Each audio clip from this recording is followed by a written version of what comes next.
Hello, everybody. Welcome to the Pyramid Science Foundation's live stream. My name's Lisa Richards, and the charming Charlie Zeese is with us again today. Sorry, I feel I'm a little hoarse. I'm just getting over being sick, guys. So I'm not going to do much talking today, but Charlie and our lovely guest, George, have some amazing material to show you today. But I just wanted to do a couple little announcements before we switch over to George. We are being censored really bad on YouTube right now. They haven't sent us a warning or anything, but we have over almost 12,000 followers on there, and we only ever get a couple hundred views on our videos, so we know that we're being shadow banned. So if you would please hop over to Rumble and start following us there. We want to build our audience over there so we can work without the censorship. They seem to be not censoring as much over there. I'm sure they probably still are, but not as bad as YouTube. And we have some awesome material that needs to be shared with the world. So please follow us over there, guys. The links are right at the top of the description. If you're on YouTube or on Facebook, just click that and follow us over on Rumble. And then the only other announcement I just want to touch on real quick, I'm going to do a whole entire separate video on this to announce the event because it's such an amazing event. But I'm going to be going to India for their big meditation summit the end of December. And that's all I wanted to tell you right now. I'm going to be doing some different, a workshop there and seeing the different pyramids over there. So anything that you could do to help make that happen, we'd really appreciate it. The Pyramid Spiritual Societies movement has generously fronted the money for me to go over, but I am going to repay that. They are a nonprofit, as we are as well, doing the same type of work that we do. And eventually they're going to be building big meditation pyramids over here in the US as well. So we would love to be part of that. So if anybody's interested in that event, the link is in the description below as well. So over to you, Charlie. Quick question. You said you're going over in December? The end of the month, yeah, in a End couple. of this month? Yes, in a couple Oh my! weeks. I was Yeah, totally unaware of that. Okay, so yeah. this The is meditation important. summit it's 11 days long, and it's from the 21st of December till the 31st. And Okay. Oh my every goodness. day they get like 50,000 of the people that go there and meditate as a group at once. And we know how powerful it is for group Yeah. meditation. You Yeah. know how we can change the world with group meditation if we all focus on the same intention. So, That's right. That's right. that's the plan. That's right. Wow. That's impressive. I was totally unaware that it was that quick. So yeah, if you anybody can help with those expenses, should they go to Pyramid Science Foundation if they'd like to donate to Yep, help there's a you? link there, and there's also a link in the bio if they'd like to help. Because, like I said, I mean, the plane ticket alone was $2,800. There's no way I would have been able to afford that to Sure. go myself at this last minute without planning that. But they graciously fronted that money so I could go, and just with the intention of me repaying it whenever I can. So that Oh, was that's awesome of them to fantastic. do. Great. All right.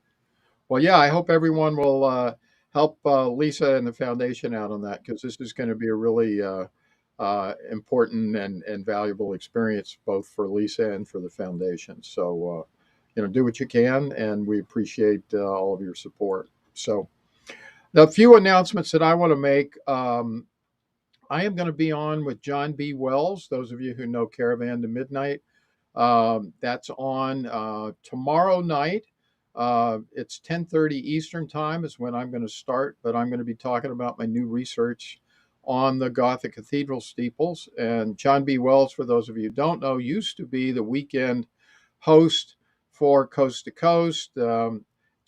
John B. I think was a little more out there than corporate media would tolerate, so he was kind of, I guess, let go. But a number of years ago, but he's got a really, really popular show, podcast. And if you're interested, go to caravantomidnight.com, and there's a list of the radio stations, other broadcast media where you can listen to that.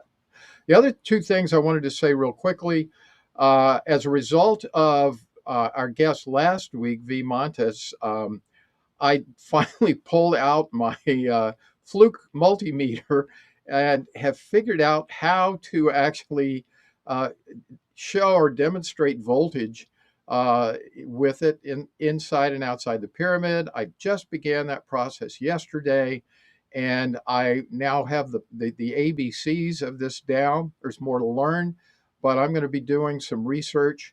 I'll tell you right away that I'm already excited about doing a video here because the research that she, the idea of measuring with voltage really was intuitively appealing to me, and it works. So I need to figure out how to improve my technique and so forth. But we're going to be doing some videos on that, number one. And number two, it takes us half the way, I think, there towards being able to do a proof of concept on free energy potential, electric potential. And so that's going to give us a head start on that as well. The other thing that came out of that interview was an idea that I had been thinking about for a while, but never again had I guess just haven't had the time to do, which is to see about the possibility and the practicality of putting a skin on the outside of these pyramids. And we did some just some basic energy testing with Bill McKinsey on that idea the other day. It works really well. So after this live stream, I'm going to Joann Fabric. I'm going to buy some fabric and make a prototype, and we're going to get down to business. And we hope to be we'll be able to actually be selling these in the early part of next year once we get the prototypes down and materials, colors, and so forth finalized. So we're looking forward to that. It'll be looks like it's going to be a major enhancer to the energy field. So more to come on that as research and time allows. So with that said, I want to introduce my maybe we'll hold for a minute. I think George is He was having problems with hearing detained. us, and he was having problems hearing us and stuff, I guess. I think his internet is bad. He only has one bar, Okay, all it right. seems. But let's bring him on and see if he hears us, George. We're going to bring you on. Let's see. I know you're having problems with your internet, but let's see if we can, if it gets better when we bring you on, okay? All right. So let's see. Can you hear us, George? Can you hear us? I can hear you now. Okay, I'm back, but I missed the whole intro and everything like that. So I'm live. We're live, I guess, right? We are live, yeah. We are. We didn't say anything bad about you, George. Okay, well, I missed the whole thing in the intro and everything in the beginning, so I'm sure it was all good stuff. Well, anyway, let me give you a proper introduction. For those of you who've seen George in the past, George is the owner of Knew Geometry. That's Knew. He's going to give you all of that information. But George and I met a little over a year ago. He saw one of my videos. We started doing work together, and it's been a really, really wonderful collaboration. So, for those of you who watch Sasha Stone, you may know I've been on now the last 3 months, and I feel like I'm getting to be a regular there. But the first month I was on with Nick Alviar, but then I was on the last 2 months, or excuse me, the next month, and finally this month George was on. And what I was doing was talking. I was talking about the cathedral steeples, but what George was supposed to be talking about with us last month is the topic for today, which is multidimensionality. For those of you who seen the cathedral research, I'm just going to put it in some very, very basic context.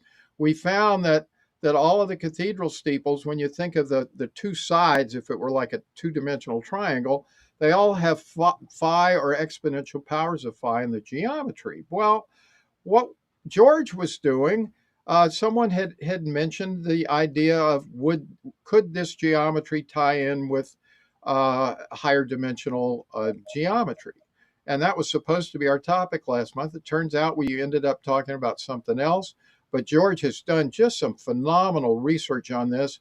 For those of you familiar or have heard of the tesseract, that's about as much as I knew 2 months ago.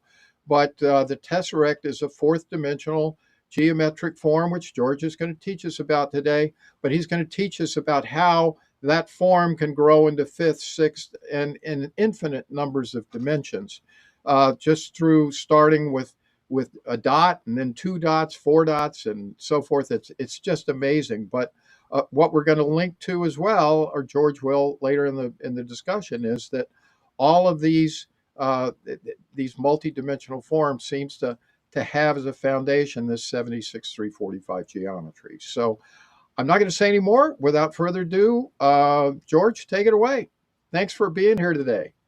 Yeah, it's great to be here, and I'm thankful we're getting to do this together. Are you sharing my screen just yet? You can go ahead and pop on the presentation there, and then we'll just roll into this multi-dimension perspective that Charlie is talking about. So for some of the audience may not be too familiar with this, so I'm in the beginning slides here of this presentation, which is really just an excerpt of a complete presentation from a YouTube video that I did recently called Journey Through the Dimensions, Change Perspective, Discover Crystalline Connections.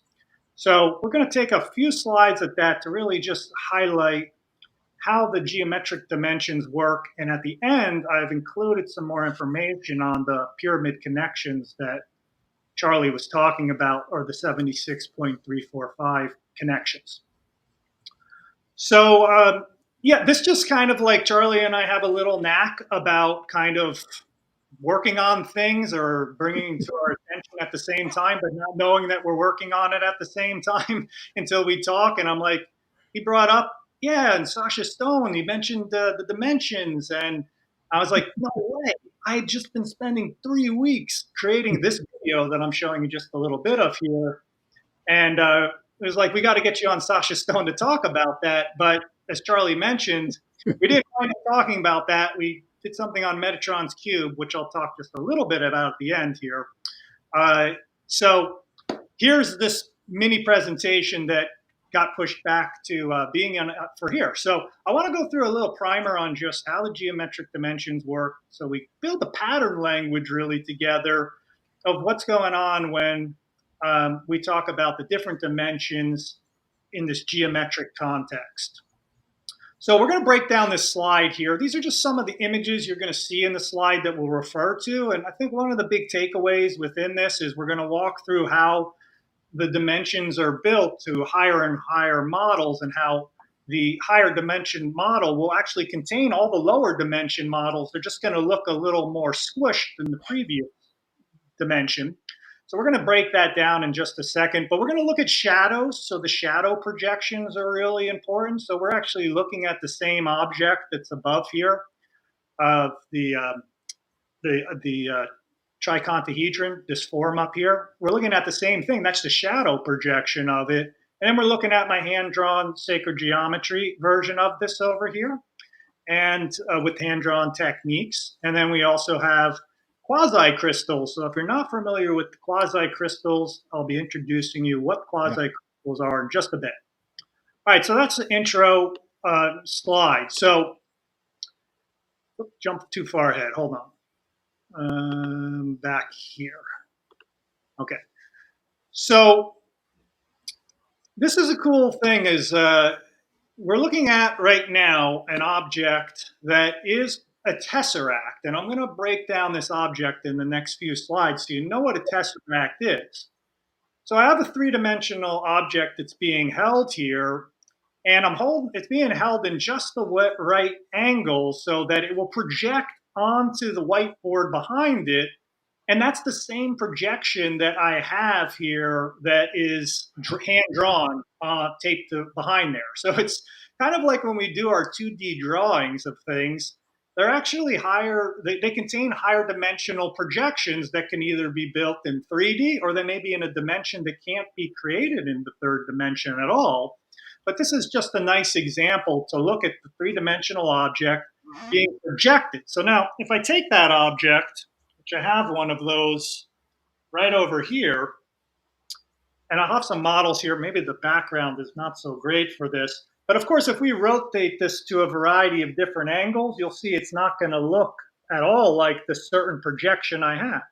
So the projection is going to change depending on how we're holding it just right. But within that one little snapshot of that shadow, there's all these geometric proportions, and this is all full of the golden ratio edge lengths here, okay? So here's a little breakdown of how these dimensions work, and I think it's a simple way to look at it. So in the geometric dimensions, this single dot here at the bottom right is just called the 0 dimension. So that's your starting point. And if I take that dot and I put one on the left and one on the right of this line, you're always going to double the base item of the next dimension. So we've taken 2 dots. We take 2 dots and that creates a line. Well, that's 1 dimension. That's the first dimension. It's not in 2D yet. Now, if I take 2 lines, here's the one red line, and here, let's just say this other line up above. I take 2 of those, so I have 2 lines, connect lines between those, that creates this square. That's the second dimension. And now as I go up to the third dimension, I'm going to take 2 of the lower dimensions. So I'm taking 2 squares, popping 2 squares in here, and then all of a sudden, I'm going to have a projection of something that's in the third dimension. So this would be a cube, a kind of squished looking cube here than what we're used to seeing. It's just going to follow this procedure. Take 2 cubes like this, put the, I'm kind of showing something different here with the colors, but take a lower cube here and a larger cube, another cube here. We connect those 2 together with lines, and then all of a sudden you have the next higher dimension, and that will produce 8 cubes, and that's the tesseract. So the fourth dimension is the hypercube, the tesseract. That's one of a number of 4D forms, but it's probably the most popular. Now we can continue to go up this process. So take 2 fourth dimension objects, put them together into this, and you have a 5th dimension object because I took 2 of the lower ones and put them together in the upper one. So what I did was I really studied these drawings because I wanted to find, well, where are the cubes? Where are the squares within this drawing? And really break it down so I could see into something that finally looks like this 6D form here. But all of these shapes here that we see, here's the 5th dimension of the 6D. So this right here is in 6th dimension. That's the 5D little almond shape up there. All these shapes are in this here, even though it just looks like a cool mandala. So what I did was I developed some multi-dimensional eyes through these drawings, to be able to pull out the unit parts and trace them all the way back to their square. Lines, of course, are easy to see, but seeing these other 3rd dimension and 4th dimension objects could be a little tricky. So we could keep going through many dimensions. I'm not going to show you what all those drawings look like, but I pretty much stopped in the exploration up to the 6D, and I did 8, 9, and 10 as well, some drawings there, just to get a handle, because once you get to the 10th dimension drawing, and this could be an infinite number of dimensions just by repeating this process of taking 2 of the lower dimension and going to the next higher dimension, you're going to see this just looks like a red blob in the bottom right here. But if I do blow it up, let's get some better resolution on here. I didn't feel like drawing that. You know? Yeah, I don't understand. I love sacred geometry, but I reached my limit, and I was good with 6D because it's a nice circle template. Because when you work with sacred geometry, it's really more about the circle templates that provide the opportunity to draw the forms that you're trying, that you want to depict within the lines. And just because we call it a cube, that same hexagon here is a 3D cube. That could be a variety of different other shapes as well. So let's just go through the circle templates here and why the 6th was a nice one to stop. So in this, your 3-dimensional projection is, I think maybe some viewers may be familiar with that popular drawing called the seed of life or flower of life pattern, which has the 6 circles with one in the center, the seed of life. So it's got 7 circles, and it's going to create hexagon shapes. And this 3-dimensional drawing here is showing kind of both the front and back of the cube at the same time. So it's not like a solid. So for instance, if it was a solid and I'm holding up that cube, we'd see that we only get to see 3 of the faces, and we have a line down into the 2 sides there, right? But this is kind of showing the front and back line. So it's basically a flat projection of the 3D cube. Now, when you go to the 4th dimension, and this is what the one drawing or projection of the 4th dimension looks like, is you take 2 cubes. It doesn't look like a hexagon anymore, but you're going to be in an octagon circle template. So it's going to be something that produces squares and octagons, and you're going to draw in this cube that looks like this. This is what the cube looks like in the fourth dimension. And then you take two of those and then you join the lines together, and there's your fourth dimension drawing. Now, all these drawings I'm showing you are the ones that you would see in a textbook on this of the dimensions, or on the Wikipedia site, which shows you an enormous amount of images like the one I've got down here on the right. But I've just figured out how to engineer all those with the drawing techniques with Sacred Geometry, which of course have been my window to even be able to explore this topic. So there's a huge piece of learning to get your hands on into the activity of constructing and building the forms. And Charlie, I'll talk about what drawable and not buildable means in a second here.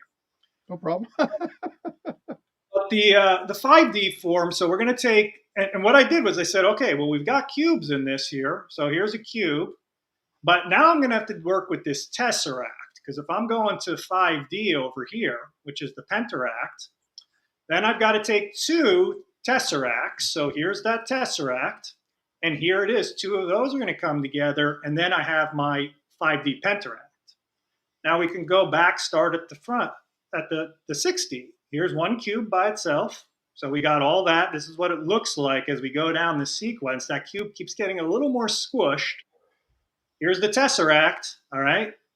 And then all of a sudden, here's 5D. Here's the 5D version in 6D. It's a little squished. And then I go to 6D, which is the next complete drawing. Now I have a master chart of this that goes out to the 10th dimension. You'll see that the previous form, if we went to the 6th dimension, or the 7th dimension, the next one here, this would just get squished, the 6D one over here. And that's basically all that's happening. And you really have to just develop the eyes to see within this sea of lines, which is why I said, it's so hard to see where to start in this drawing here, right? Like where those other forms are. But I can see in the 10th dimension, on the very edge of the form, what a itty bitty little squashed cube is going to look like on the very far edge, right? Because this cube is getting more squished, more squished, more squished to the outside edge. Similarly, here's your tesseract. And I did build the 10D tesseract that's in the other video. So some of these forms are going to translate to a buildable object that can be in your hand. So you can see all these are drawable, but this one I said is not really drawable. I mean, it is drawn here. It's not drawable by my hand-drawn techniques easily, you know? So I'm kind of excluding it, but of course we can draw that because I have it right on the right.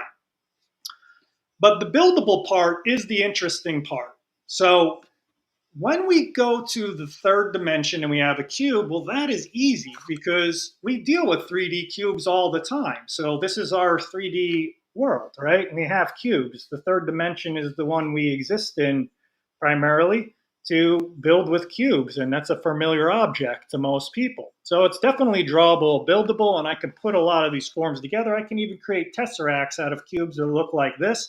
That's in the other video. But when I get to this dimension, this object is not easily buildable. It doesn't lend itself to a structure that works well. But when I do get to the 5th dimension, all of a sudden the golden ratio becomes the interface to build the 5D tesseract, pentaract. And that's the one I'm going to hang out and show you. And the 6D, also not very buildable with hand items. So let's go ahead and take a look at breaking down the 5th dimension, all right? And we're going to break it down to its essential elements of when we create that tesseract, which I showed you back here at the beginning in that drawing, right? Here's my tesseract. I'm holding it from this view. There's the projection of it. There's the drawing of it, which is a projection of it as well.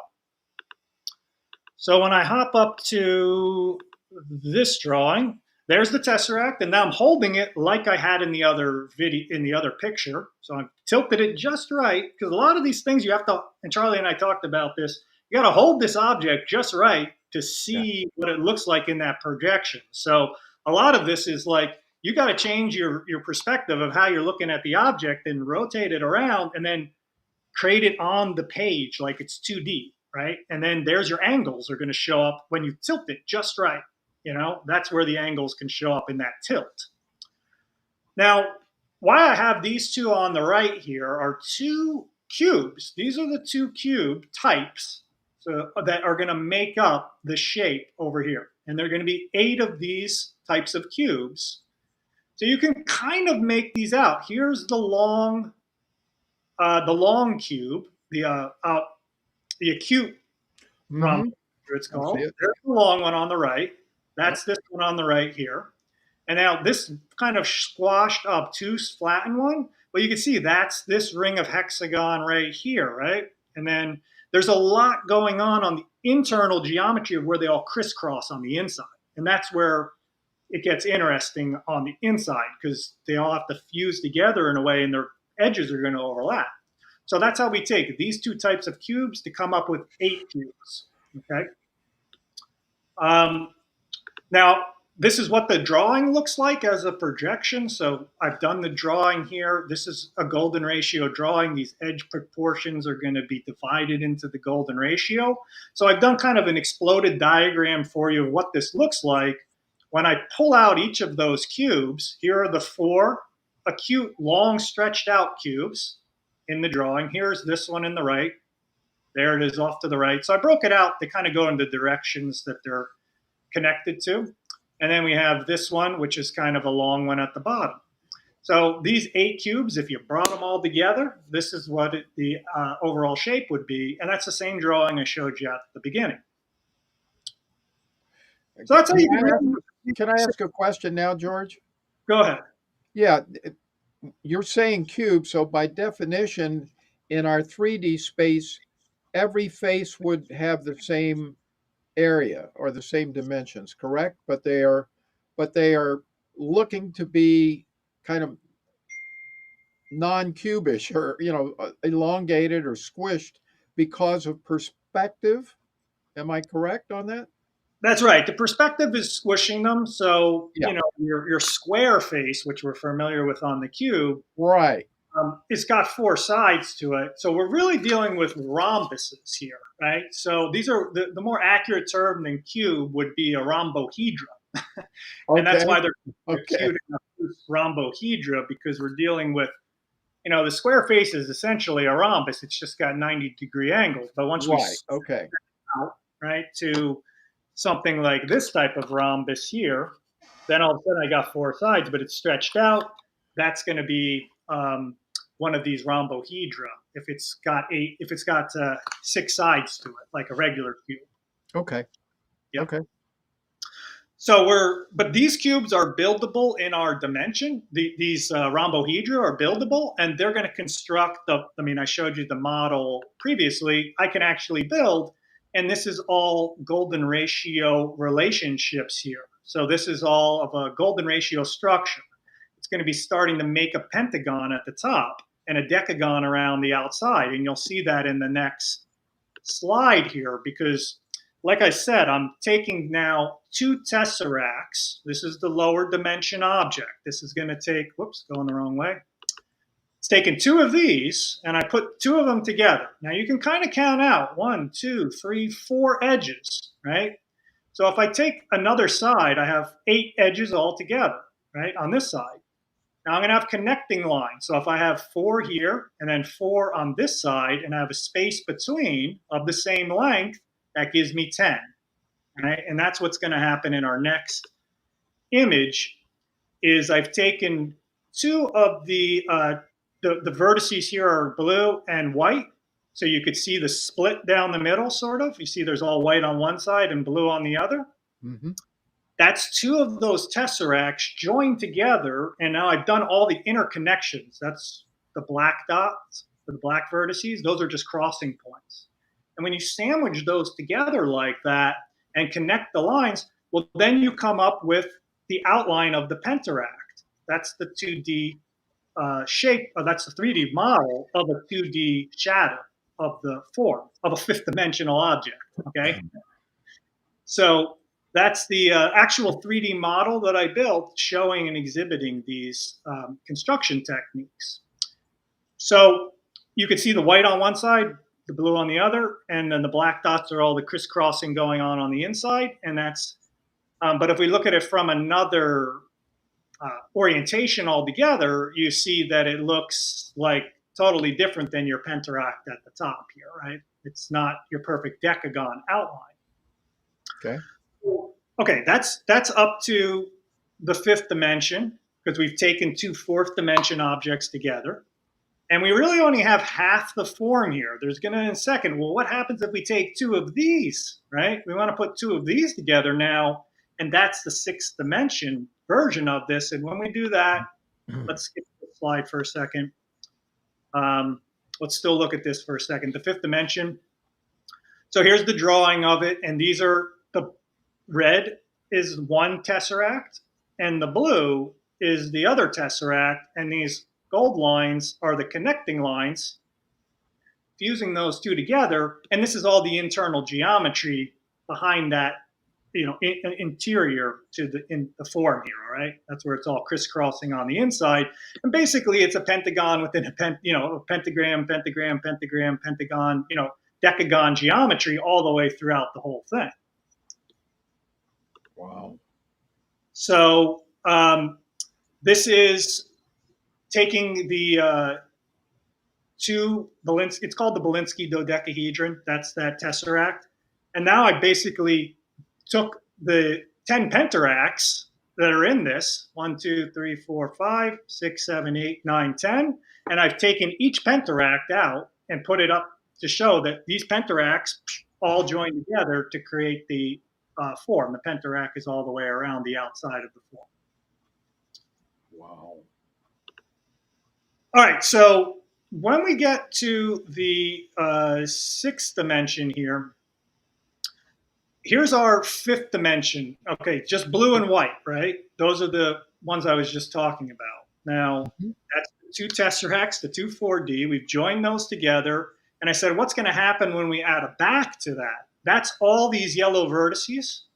And you can see behind it, there's a little blue there popping out, and here's a couple whites. So I'm building off the same model, and I've joined another. And now you can see a lot of black crisscrossing inside here, right? Sure. But that essentially is the outline of this form here called the rhombic tricontahedron, okay, which is, this model's a better one to look at. This is a form that I brought to Charlie's attention when we first got together looking at the 76, 3, 4, 5 pyramid, because I was finding how that pyramid angle is found within this structure. And I did a bunch of drawings showing you the infinite fractality of the form, just getting smaller and smaller in golden proportions as the pyramid following that pyramid angle. And that essentially is this form. That's the outline of this form. And in fact, the cone and the inner geometry by joining these is actually showing you the smaller form. So all these little black nodes, they're actually recreating platonic solids all the way down this funnel. So this funnel that's going in there is actually recreating all the platonic solids and the multiple smaller and smaller structures of this superstructure. It will just infinitely fractalize in. And it's a 6-dimensional object. It's not just empty space like this model I'm holding here, like the tricontahedron. This is just all empty in here. It's got so much more going on, and it's got all this, which is and I'll show these at the big screen later. That's all the geometry going on inside there that's contained within the form. And you get to all that when you build it in this way through the dimensions. And this is why the building through the dimensions is a really key thing to understand. Our polyhedra that we build, and I got a gazillion around here, not just empty space in there. They're full of proportions. And this one really exhibits the golden ratio and the pyramid angles going into the center. So let's just take a look real quick. So here's our big megaform of the 6th dimension. This is like as far as I went with it, because it's the one that mostly translates over really nice. When you get to the 6th dimension, you're dealing with objects that don't maintain these proportions. So it's like the golden ratio was the bridge to bring a higher dimensional object into our 3rd dimension and build with it like this. That's what the rhombic tricontahedron is. So rhombic, it just means diamond face. It's just the rhombic faces. And tricontahedron just means that there are 30 faces. So there are 30 of these faces. And these are the different shadow projections below from the three main orthographic projections. So this is what I like to call square view, but it's a two-fold symmetry. This is your three-fold, so that's the hexagon orientation. And this is the decagon version. Same object, just rotated into three different orientations. And I was so familiar with these drawings because these are the ones I teach at New Geometry. I teach all my apprentices and through my classes how to draw from each of these perspectives with the golden ratio circles. So this was my pattern language that I've worked with. These are 100%, every single dot on a New Geometry template will give you every single one of these vertices with the golden ratio circles. And this illustrates it here. And so these quasi crystals, which, oh, we still good? Oh, it's just your phone, Charlie? All right. Yeah, I forgot to turn it off. No worries. So these are the New Geometry golden circle templates, I call them. This is the golden seed of life. It's the same seed of life pattern that I showed you from the third dimension. Way back here, here's the third dimension seed of life, which only gives you the third dimension. So here it is. Seed of life, yeah, it builds cubes. We know that, but it doesn't do anything golden ratio, which is the big thing I talk about with Metatron's cube. That's why it's meant to build three-dimensional objects. But when you go to the fifth dimension and not just draw it from the decagon, pentagon, star, five-pointed star view, it's got to add something to look at the other perspectives of that, to rotate it and see it from another angle. And that's what these golden ratio templates do. So here's the decagon outline, here's the hexagon outline, and here is the square view outline, twofold symmetry outline, and that's what is in there. Now, this was a mind blower to me, but it was totally exciting because I finally came across an article and I was like, why are we not seeing this in popular images in sacred geometry? Because I'd never seen this anywhere, and I posted a few of them out there because these templates, they match quasi-crystal structure, which exhibits the golden ratio with golden rhombuses. Here's a big golden rhombus, which is essentially this big golden rhombus below. Here's your decagon pattern. That's classic. Here's your hexagon pattern with golden hexagons all the way through. Essentially the same pattern that you see here on the right.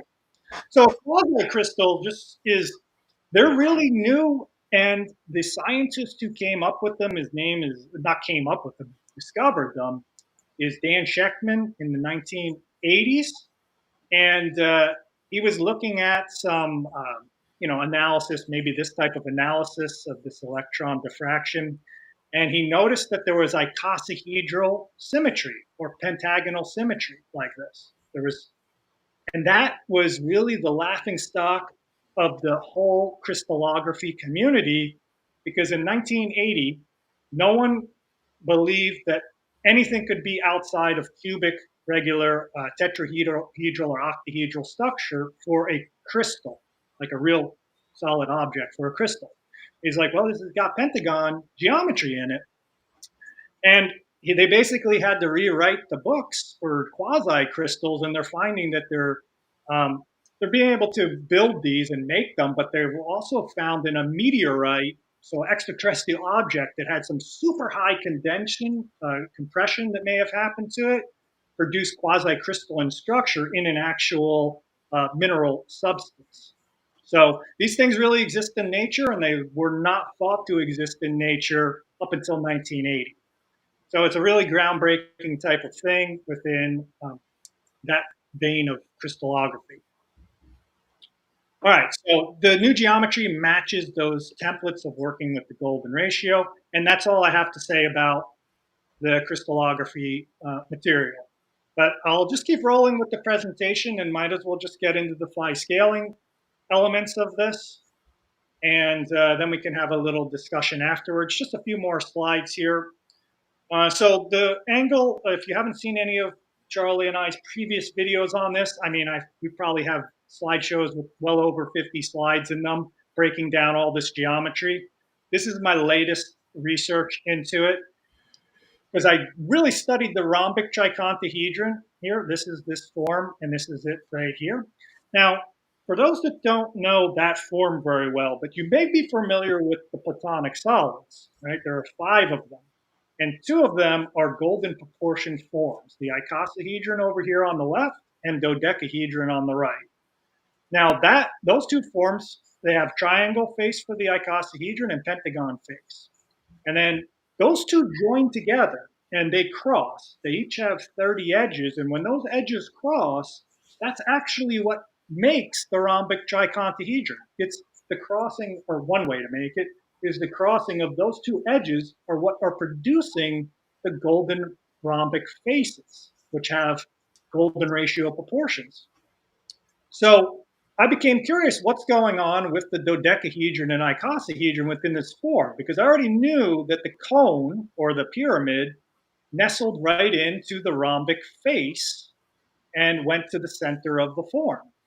So I was like, well, I know that there's a pentagon face in there. So the pentagon face, which is this over here to the right, that angle also on the same form at that correct relationship will go to the center of the form, showing you the progression of stacked golden ratio spheres or circles, and also at the center of the hexagon. And there's some, looks like it's just floating there. I've just removed the other geometry that it's nested within, but it golden portions goes down into the center on the triangular face too. There's the nest of circles from the outside going in. So that was an interesting discovery. Here's another view of it looking down from the side of the same form, and there's the cone that's on the pentagon face. So this is just looking at how that scaling angle fits in 3-dimensional structure. And I have one more piece with the latest discovery on this, besides not mentioning the tricontahedron. Just as of 2 days ago, I came up with a new form, which is an octahedron, which has been truncated, which contains the scaling angle here, 76.345, to the center. So this big blue square here, that's an octahedron from that view. I have one right over somewhere around here. Where's the little octahedron? Ah, here it is. So this is why it's really good to become familiar with what these projections of these forms look like, because something you think may be just a square with 2 lines in it, like I'm holding up, is actually an octahedron. And it looks different from whatever way we hold it, right? But in this perspective, it looks like a square with 2 lines. And that's essentially what the outline of this drawing is. And if you truncate it, that basically means cutting off the top and the 6 points on it. That will turn into a version of a truncated octahedron. So here it is. And I've found the place to precisely make that truncation so that it holds the golden ratio Russian pyramid scaling angle down to the center of the form from all these directions. And the pentagon face, or the hexagon face here, will look like this irregular shaped hexagon over here. Okay, one last slide on this, which is my latest thing. And I built this form today for this presentation. This is the form. We'll take a look at that at the end real quick. That would be the hexagon faces going into the center, and these blue are the pyramid, and they're all meeting at the middle in this shape here, which is showing the internal structure of it. All right, so a couple things here, Charlie, and this is sort of things we were talking about yesterday that I think you may find interesting. So it's about the angles, and one thing that I discovered with this hexagon pyramid, because Charlie and I spent a lot of time talking about hexagon pyramids yesterday, and this kind of led me on this track to be like, well, I made this form. What's going on with this hexagon pyramid? So picture this hexagon pyramid that's at the bottom. Then we just flip it up, rotate it, right? So we're looking at it from the top. Now just pretend I've rotated it like this, and we're looking at it from the side.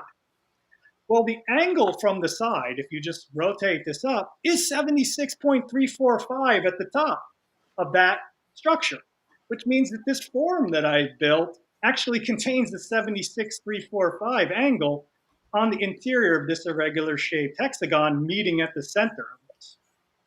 Now, this was interesting, and I know Yeah. maybe different dimensions material at this point. I'm not sure the connections, but I think hopefully you could see how working with these shadow projections and rotating the forms around on the page lends itself to understanding how a shape will change on the 2D form and give you these angles. And this is the beauty of sacred geometry. It's like a project or drawing it. It's like a projector of higher dimensions or third dimension or lower dimensions, whatever you want it to be. So this was interesting, Charlie. So what I've done here is I've got the Giza pyramid here, and we know it's 51.8273 Right. place. Mm-hmm. So I inscribed the circle into this hexagon one on the left. And all of a sudden, the circles are going to be on a tilt, right, from the base to the center. Sure. And they're going to nest, but they're actually going to retain the one. So this is a phi scaling that goes on here. So this gold circle that's in the middle, that's an order 1 to phi cubed. So that little circle that's gold here is actually the one that's stacked on top of it, touching the edge. And that does the same thing over here. So as I move that little circle in the middle up to here, it actually just rotated, like shifted to the left, but it's still going to maintain its stacking orientation of 1 to phi. God. Yeah. So it was like, oh, is the important angle 51.8273? Only if it's a square base. But the only thing that's consistent here is 76.345. So after I saw that, I was like, you know what? I've never stacked circles into the corner of a pyramid, like in this direction. You see my Russian pyramid down here? Sure. Yeah. Circles there. Like I've always gone like this, right? Up towards the 27. Right. So I said, if this holds true, right? These should maintain 1 to phi cubes stacking. And sure enough, here's the little gold circle in the middle. There's that one and the little tiny one on top.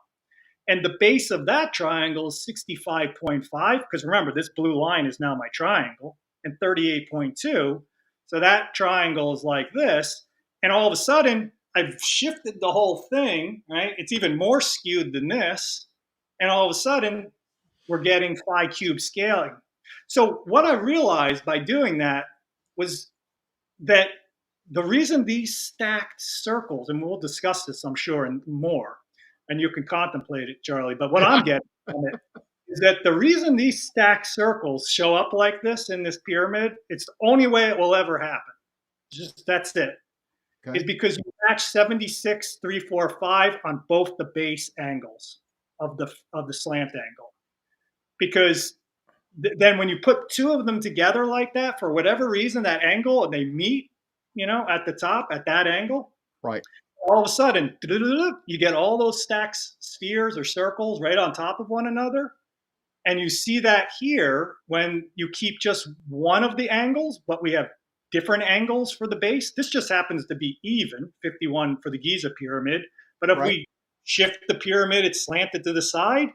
Well, what do you know? If that's maintained 76.345 at the top, because here's 65 and 38, that's going to maintain that same 1 to phi cube scaling, regardless of whatever angle it is. It's the apex that really gave it. That's the key. Okay. All right. So think about that. But that's my last slide, and this is the little form that I built today to kind of illustrate that, and we'll take a look at that on the big screen. All right, so just that's it for the main piece. I hope that gave a nice overview on the dimension. Oh, it did. Oh, wait, one last slide. Sorry, pop me back on there, Lisa.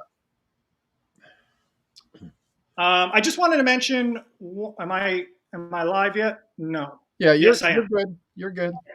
The stuff we talked about with Shasha Stone, and I'm always going to make a plug for this because... Oh, absolutely. Please go over this. This is amazing. I mean, the Metatron's cube is really interesting. For me, I've spent so much time studying, and I talk a lot about it. But basically everything I showed you here in all these dimensions and understanding how they work, I didn't go to university or school to figure this out. Sacred Geometry basically taught me how to do this, and it became working with the golden ratio and the circle pattern.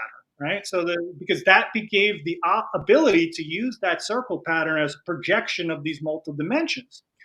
So here's a fourth dimension icosahedron, fourth dimension, like right away the fourth and fifth and all those other dimensions, all these other star polyhedra opened up. And of course, cubes and tetrahedron, all the basic stuff that we're all familiar with.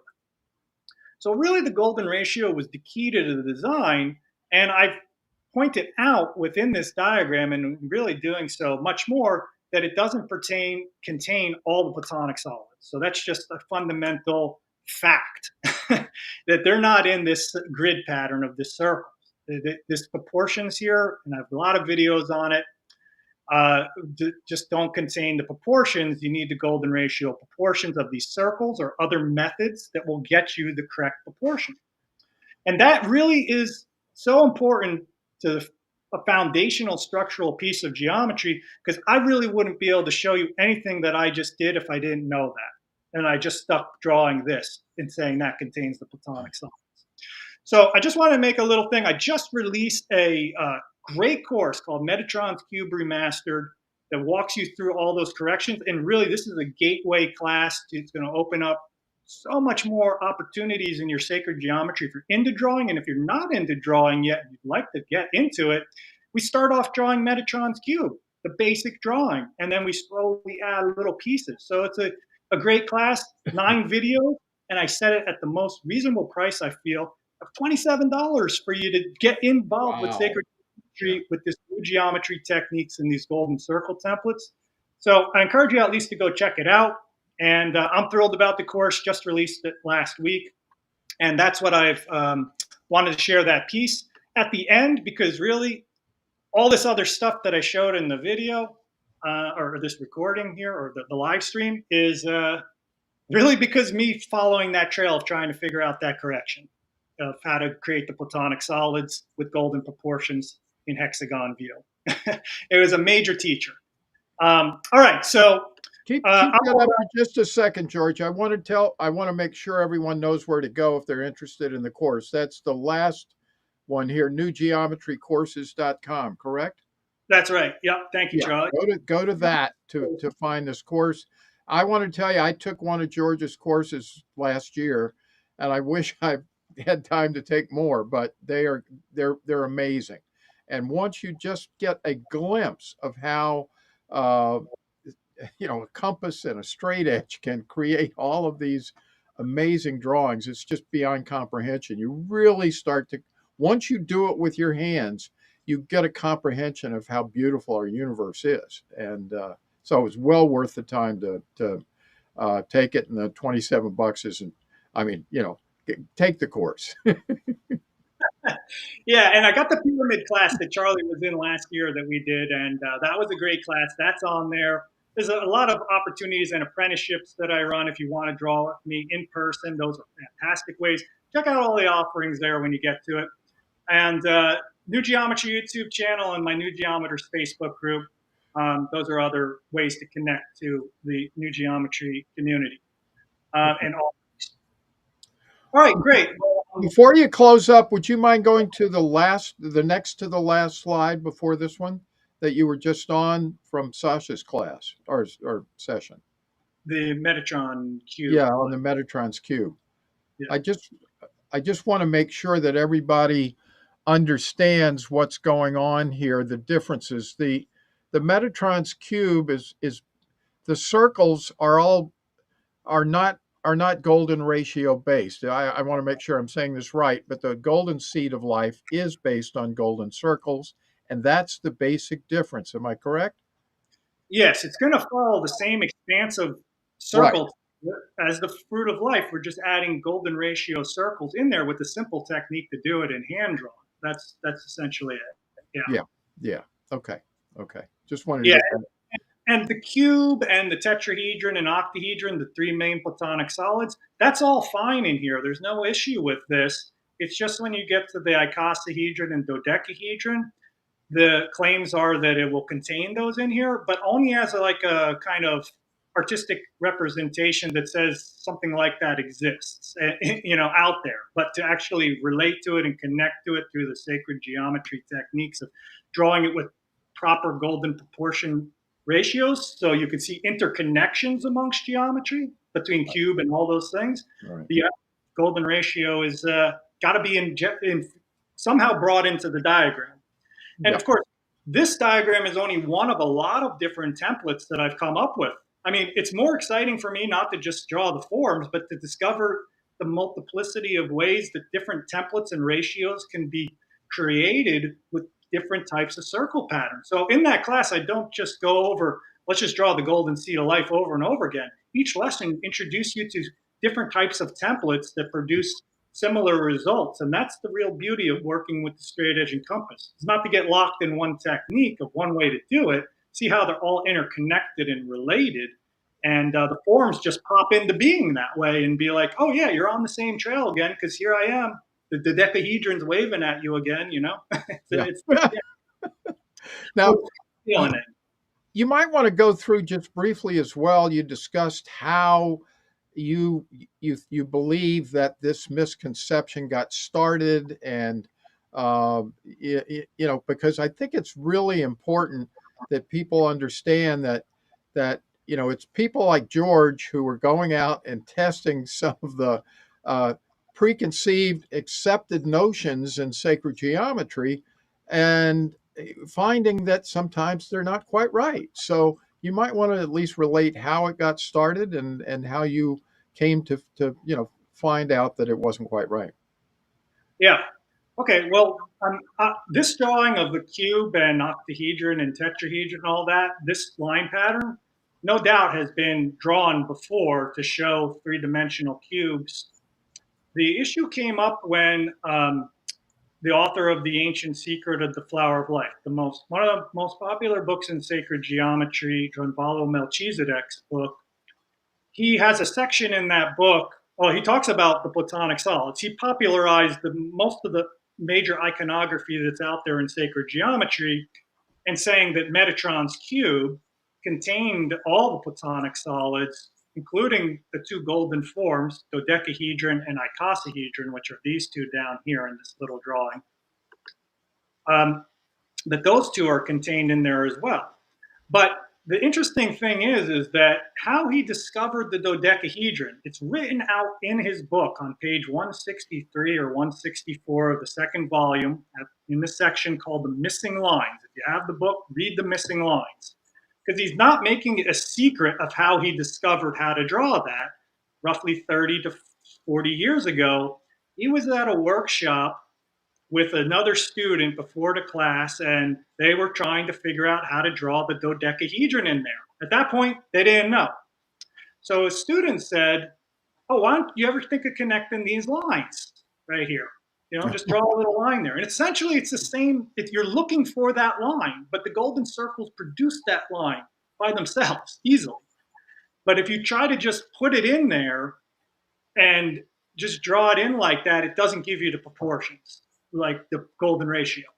So that was only 30 to 40 years ago that was introduced. And then all of a sudden, there was a huge influx of that being a very popular icon claiming to contain all the Platonic solids. But it's good to know where the origin of how it was discovered. It wasn't ancient that some, you know, ancient geometer had always been drawing these dodecahedron Platonic solids, or at least the golden ratio forms that way for 2,000 years. And they had it figured out back then, so we should do it that way now.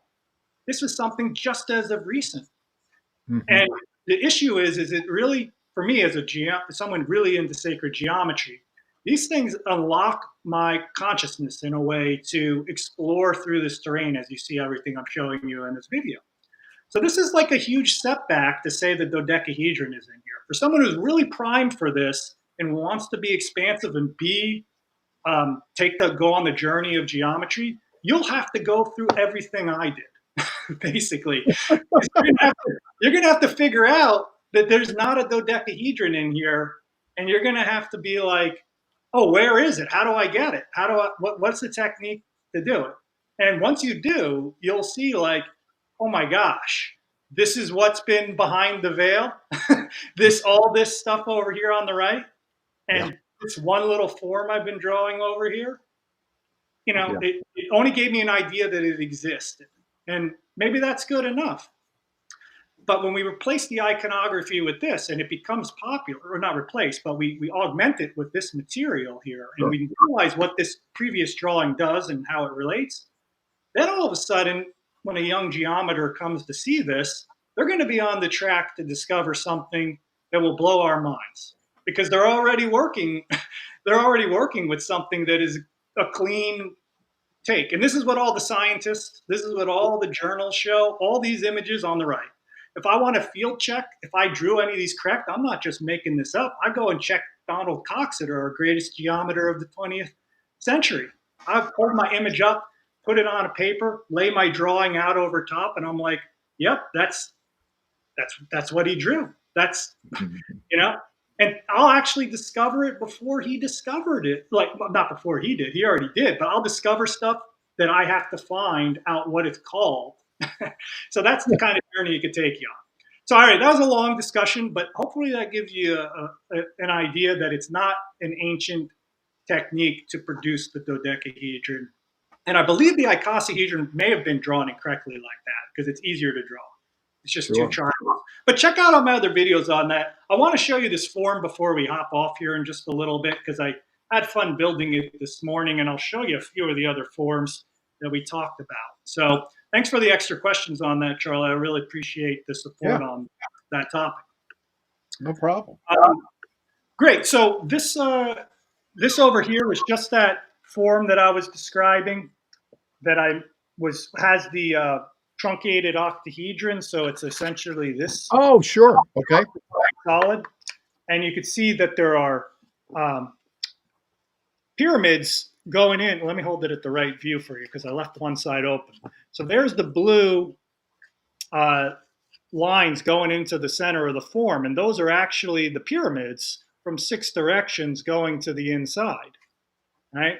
So each of these has these blue, and 3 of them are meeting at the middle there, right? And there'll be another 3 on the back side. And this little green outline here of the hexagon pyramid, that's the one with the 76.345 angle, which was a total surprise to me. But when you work with these, as we were discussing yesterday, you'll be surprised where this angle shows up without even trying to make a discovery about it. It just happened to have to be in there to fit. So when I put this whole thing together, we've got this kind of, I don't know, imploding octahedron from 14 directions that has golden ratio geometry based on that structure of the pyramid kind of 76.345 angle. So cool little form. And then the dimension stuff, because we really jumped away from that. And I know it's a complex subject, but let me just go through the main items that I discussed. Here are the rhombohedra. And I know they're going to be tough to see, but this is the flattened one. Looks like a hexagon, but squished. Okay. Here's the other one. I can make it look like a hexagon if I hold it like that. It looks a little warped, but on 2D, it's compressed. And then I turn it this way, and it's super long, right? Yeah. So the two are together in this tesseract, right? So this is the 4D tesseract, creating 8 of those previous shapes. And then I take 2 of these, and I interlock them, interjoined in the middle, and then I don't have the next stage, but I'll just jump to the final model here, which is the 6D tricontahedron. And you know it's got all that internal geometry inside. But this is the one that I showed in the slides that has the cones basically going through the 2 platonic solid faces and the rhombic faces on it, okay? So easier to see in the drawing than holding this. Just the big thing, here's the empty hollow shell of what I'm holding on my right. A lot more going on in there, right, in this one. And it's all because of the dimensions constructing the internal structure of the form. All right, that was what I had in the presentation, Charlie. We can discuss more and talk about if you want. I'm going to ask you a couple of questions that we've discussed before, but I think the audience, you're a pretty humble guy, and I asked you. I said I certainly had never seen this information before in my life. To your knowledge, has anyone ever really put this together before you did these drawings. Oh, for that video that Obviously, somebody did in the past. Let me explain that. But did we lose George? I see you, I hear you. There he Yeah. is. Okay. You were gone just for a second. Go ahead. Well, of course, all that material on dimensions I just didn't create. You know, I think what I tried to do is come up with a way to break it down so we could see how the lower dimension objects are in those That's complex what I higher mean. dimensions. Yeah. So we could I, kind of tease it apart and build it up and see what's in the internal structure of something that looks really complex or just like a mandala design at that point. It actually contains those lower dimensional forms. yeah. And then some of the models I constructed in the other video, some of building with those, there's some different stuff there. So that video does contain, I'd say, a pretty unique way to help you see what's going on in there, because nothing showed me what I showed pretty much today of how those lower dimensional objects are embedded in that design. And that was really eye-opening for me. So I hope it will be for some of the viewers who check it out. And when you gives you a different appreciation of what's in a complex line pattern of just something that looks like a mandala pattern, that there's actually tons of geometric structure there from many different dimensions all at once. Another question, since you've done this so much, you may have a perspective on this. If I were to look at, say, an eighth dimensional geometric form, how, given the right perspective and orientation, or like your shadow projections, how many dimensions down can one go from to get? Can you get to the third dimension from the eighth dimension? Am I Yeah, making sense to in that question? How far can you go down if you happen to be at the very precise perspective and orientation?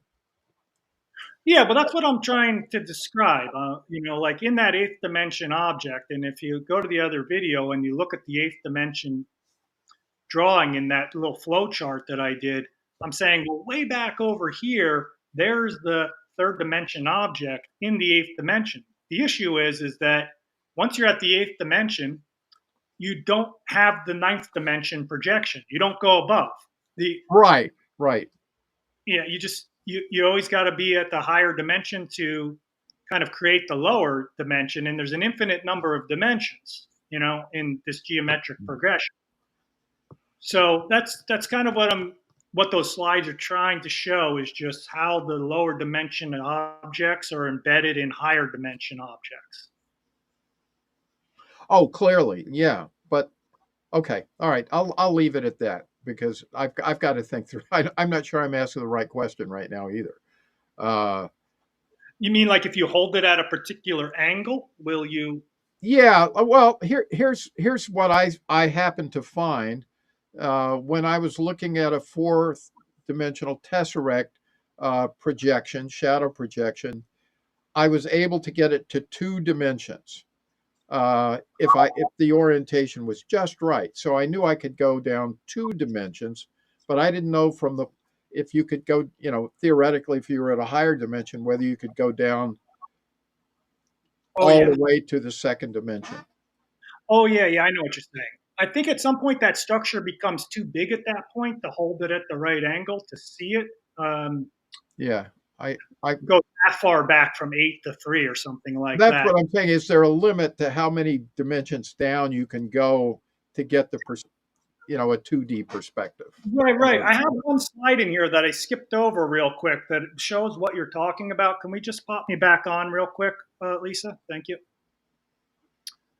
All right, thanks. Let me get the screen back over here. So I jumped over this one before, and this is kind of what Charlie is describing here. So on Yeah. the left here, okay, so here's the tesseract of the Belinsky dodecahedron. That's a fourth dimensional object. Now, here's the rhombic icosahedron on the left. That's the fifth dimensional object above it. I can tilt that higher dimensional object, the left one, right, and hold it in a way that it looks like this object on the right. you can kind of see the lines are a little thicker on this one because I don't have it lined up perfectly. But essentially, if you turn it just right, it will look like the one on the left, the higher one, will look like this one on the right. Okay, so basically, what I was coming up with is a higher dimensional object can look like the lower dimensional object. But if I then turn that object, so this is the same object above down here, right? See it now? I've turned it back so it's at the vertex in the center. Mm-hmm. All of a sudden, it's like, whoa, I didn't think that was that. I thought that was that. You know? Exactly. Okay. Okay. So I turn that, and all of a sudden it's that.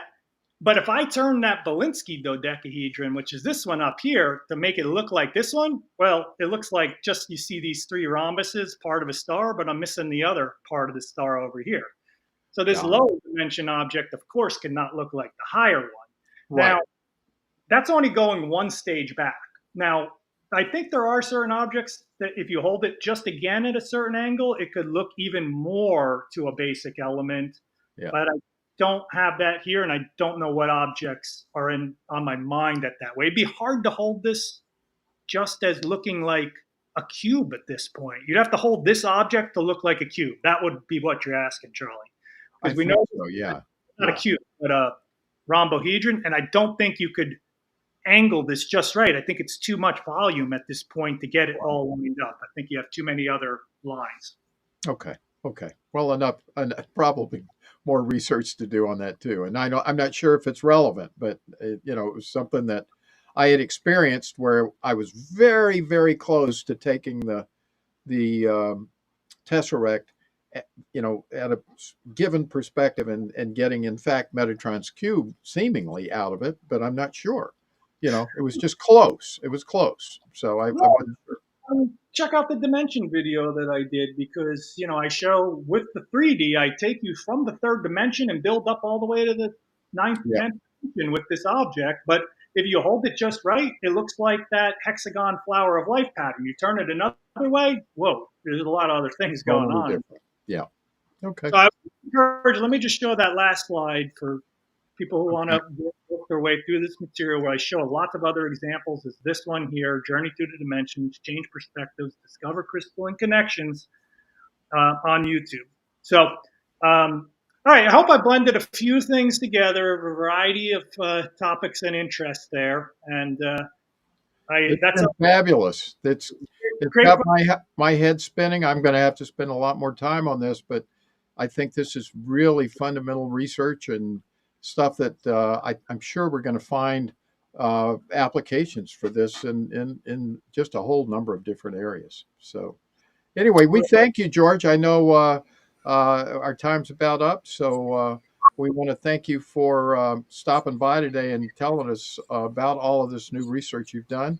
Again, if you want to do some closing comments, let people know about your course again, when it's going to start, and again, where they can find it. Well, I know before that, real quick, I know that Nick Elvier actually shared your course on his Telegram channel a couple of days ago. Right. Yeah, that's great. I really appreciate Nick sending that out. That was really nice of him. And thanks for, sending, providing the opportunity for people to know about. That's a pre-recorded course, so it's not a live. So that's just ready to go. The apprenticeships, the next one live is going to be in February. So if people are interested in doing the hands-on approach with me, that would be at the beginning of February. And those are fantastic courses. It's all new geometry courses. There's a lot of courses. There's 2 free courses to get started if you want to. I made the first video of that remastered class, the Metatron's Cube class. First video is drawing Metatron's Cube. If you just want to go draw it, go do the free video right there. And the Sri Yantra video is also free to draw the Sri Yantra design. And that's going to teach you a little bit about the golden ratio pyramid construction, because the version I do is based on Patrick Flanagan's work of drawing the golden ratio pyramid. And we talk about the 76, 3, 4, 5 there. Too. So that's a free course. 2 basic foundation classes contain both a bit of the pyramid and the Metatron's Cube stuff. Both have free opportunities to just get in with some hands-on activity. As Charlie said before, it will provide an opportunity to get hands-on, and different revelations come through when you start working with your hands with this material. Absolutely. So absolutely. to engage with it.